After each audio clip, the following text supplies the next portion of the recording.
আচ্ছা রে মামা এর বেটা এনে গরম লাগে বেটা ওকে ঠান্ডা আনছে বেগুন মিলে ঠান্ডা খাই দে বেগুন 20 টাকা করে দে তাহলে ঠান্ডাটা আনি।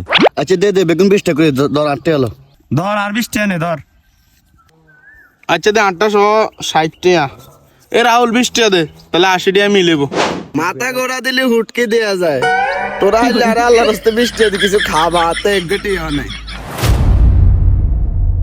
তুই মন্দির তাই জীবনে 2 টাকা খাইতে ইত্যান না আমরা যেদিনে কে সেদিনে বেলে তোর হুটকি দেওয়া যায়, যেদিনে কে সেদিনে তোর হুটকি দেওয়া যায়। ওই যে খালাস যা তুই ধর তুই যে ইয়ান ঠান্ডা আন যা 60 টাকা মিলে কি আস না আস লই হাজার আল্লাহর গাড়া আল্লাহরা মাত্র 60 টাকা দিছে, আরো 20 গেটি বেশি দিলে ভালো কম জইনতাম ইকে আরো তো নাই গে।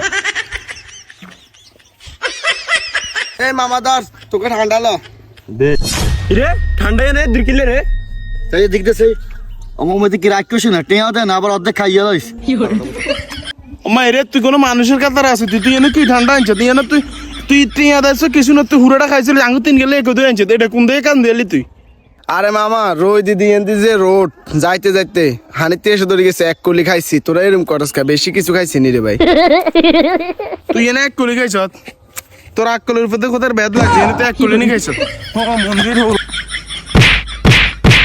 বন্ধুরা আমার টাকা নাই বলে তাই আমার রিজিকেরও কোনো দাম নাই, তাই আমার আজকে এই অবস্থা বন্ধুরা।